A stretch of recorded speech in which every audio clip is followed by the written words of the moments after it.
Christmas Eve, 1964. I hope the guys and gals listening, young, old alike, will not consider it too square if we present something which we feel is one of the most startling 11-minute stories this broadcaster, Lee Allen, has ever heard. Ed Hardy, the news director here at WXYZ, and yours truly, Lee Allen, have been good friends for a long, long time. Ed and I have worked many places together, done many things. Christmas 1960, 4 years ago tonight, Ed brought a little thing into me and he said, "Hey Lee," he said, "I've got this little story here on tape." He said, "I heard you need something for Christmas Eve. Would you like to use it?" And I said, "I don't know." I said, I'll listen to it and tell you. And once we heard the full and complete story, we are not ashamed to say that there were tears in the eyes. I don't know why. Did you ever cry at something beautiful before? Did you ever get a chill? Did you ever just sit and stare in amazement? It doesn't really make any difference what your faith is. When you hear it, you'll be amazed. You may be shocked.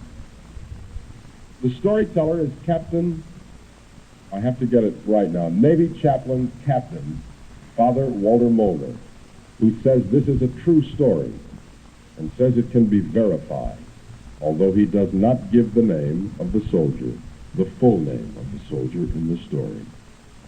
For those of you who wrote in last year, over 5,000 of you, asking for printed copies of this, all we can do is say, we hope you enjoyed them, and thank you. This year, because of mailing problems, it's impossible to send that many copies out. So because of that, we're going to have the story now, and then we're going to have it in about an hour and 25 minutes from now, once again.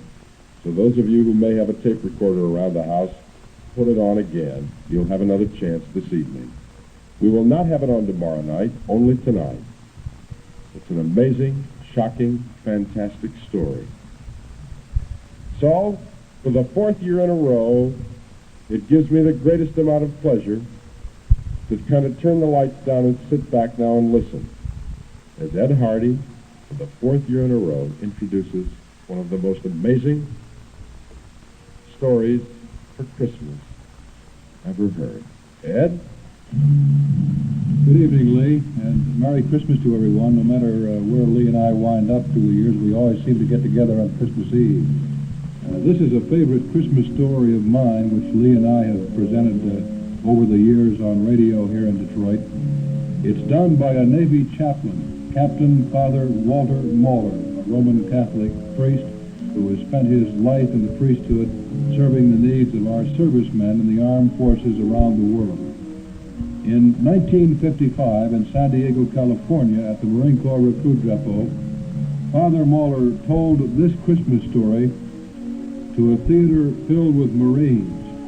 We recorded it at that time, and it was later broadcast to thousands of San Diegans in the area on a Christmas Eve special program. Father Mulder brought this story back with him from Korea. When he showed us the copy, we read it again, and looked up at the father somewhat unbelieving, but we never questioned it. Father Mulder said he had talked to the boy, and he had talked with the first sergeant, whom you're going to hear about in a moment, and he termed it one of his favorite Christmas stories.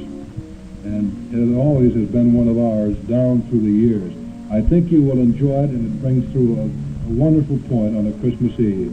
And it is my pleasure to introduce a Navy chaplain now, whom you will be able to identify just by his voice. He's an Irishman, as you'll tell immediately, and just put a man's body with this man's voice, and although usually you can never do that and be correct, in this case, you'll be absolutely correct. Whatever you think this man looks like, you will have hit it right on the nose by listening to his voice. Listen as he reads a letter which a Marine wrote home to his mother from Korea in 1950. Ladies and gentlemen, Navy Chaplain, Captain Father Walter Mulder. Dear Mom, I wouldn't dare write this letter to anyone but you, because no one else would believe it. Maybe even you'll find it hard, but I've got to tell somebody. First off, I'm in the hospital. Now don't worry, you hear me? Don't worry. I was wounded, but I'm okay. Understand? Okay. The doctor says I'll be up and around in a month. But that isn't what I want to tell you. Remember when I joined the Marines last year? Remember when I left? How you told me to say a prayer to St. Michael every day. You really didn't have to tell me that. Ever since I can remember, you always told me to pray to St. Michael the Archangel. You even named me after him. Well, I always have. When I got to Korea, I prayed even harder. Remember the prayer you taught me? Michael, Michael of the morning, fresh court of heaven adorning. You know the rest of it. Well, I said it every day. Sometimes when I was marching, sometimes resting, but always before I went to sleep. I even got some of the other fellows to say it.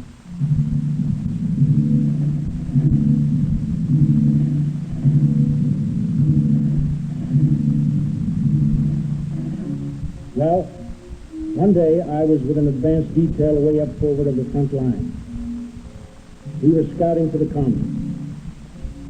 I was plodding along in the bitter cold. My breath was like cigar smoke. I thought I knew every guy on the patrol. And alongside of me comes another Marine I'd never met before. He was bigger than any Marine I'd ever seen. He must have been 6'4" and built in proportion. It gave me a feeling of security to have such a buddy near. Anyway, there we were, trudging along, the rest of the patrol spread out. Just to start a conversation, I said, "Cold, ain't it?" And I laughed. Here I was with a good chance of getting killed any minute, and I'm talking about the weather. My companion seemed to understand. I heard him laugh softly. I looked at him. I've never seen you before. I thought I knew every man in the outfit. I just joined at the last minute, he replied. Your name is Michael. That's all, I said, surprised. That's my name, too. I know, he said. And then went on, Michael, Michael of the morning. I was too amazed to say anything for a minute.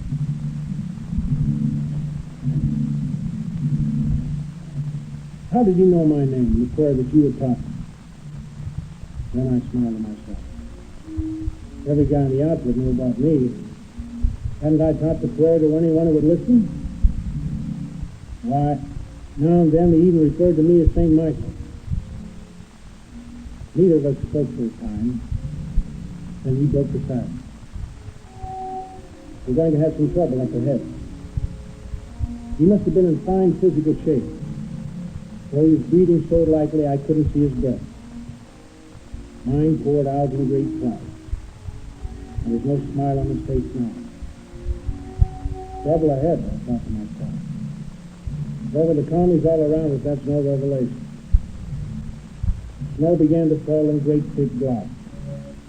In a brief moment, the whole countryside was blotted out, and I was marching in a white fog of wet, sticky particles. My companion disappeared. Michael!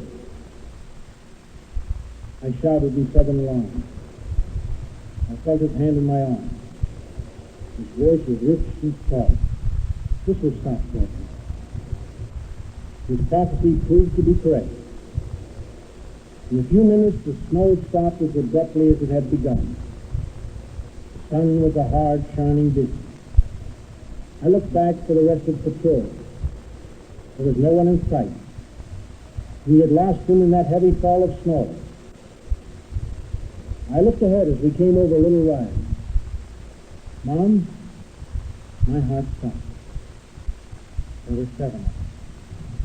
7 commies in their padded pants and jackets and their funny hats. Only there wasn't anything funny about them now. 7 rifles ranged at us. Down, Michael, I screamed and hit the frozen earth.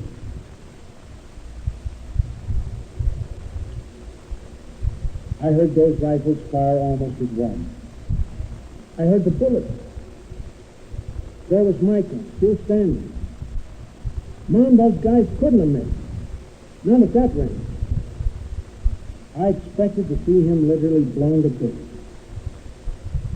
There he stood, making no effort to fire himself. He was paralyzed with fear. It happens sometimes, Mom, even to the great. He was just like a bird fascinated by a snake. At least that's what I thought then. I jumped up to pull him down. That's when I got mine. I felt a sudden flame in my chest. I'd often wondered what it felt like to be hit. Now, I know. I remember feeling strong arms about me, arms that laid me ever so gently on a pillow of snow. I opened my eyes for one last look. I was dying. Maybe I was even dead. I remember thinking, well, this isn't so bad. Maybe I was looking into the sun. Maybe I was in shock. But it seemed that I saw Michael standing erect again. Only this time, his face was shining with a terrible splendor.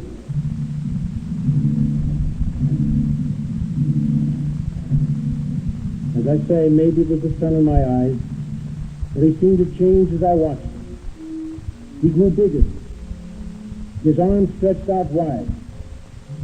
Maybe it was the snow falling again, but there was a brightness around him like the wings of an angel. In his hand was a sword that flashed with a million lights. Well, that's the last thing I remember, for the rest of the fellows came up and found me. I don't know how much time had passed. But now and then I had a moment's respite from the pain and fever. I remember telling them of the enemy just ahead. Where's Michael, I asked. I saw them look at one another. Where's who? Asked one. Michael. Michael, that big marine I was walking with before the snow squall hit us. Kid, said the sergeant, you weren't walking with anyone. I had my eyes on you the whole time. You were getting too far out. I was just going to call you in when you disappeared in the snow. You looked at me curiously. How'd you do it, kid? How did I do what? I asked, half angry despite my wound. This man named Michael and I were just... Finally, said the sergeant kindly, I picked this out to myself. Just ain't another Michael in it. You're the only Mike in it. He paused for a minute.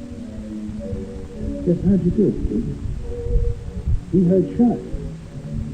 There hasn't been a shot fired from your rifle. And there isn't a bit of lead in them 7 bodies over the hill. What are you saying? What did I say?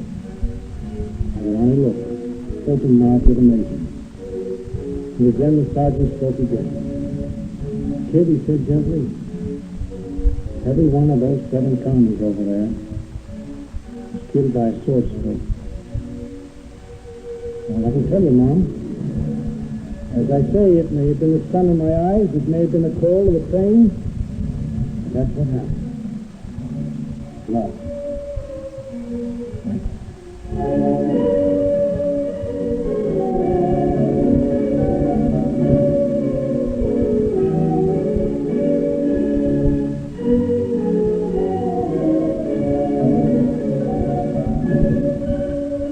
That's the story, Lee, as told to hundreds of sailors and Marines and thousands of San Diegans. San Diego, Christmas Eve, 1955. Navy Chaplain, Captain Father Walter Moeller. One of my favorite Christmas stories, Korea, 1950.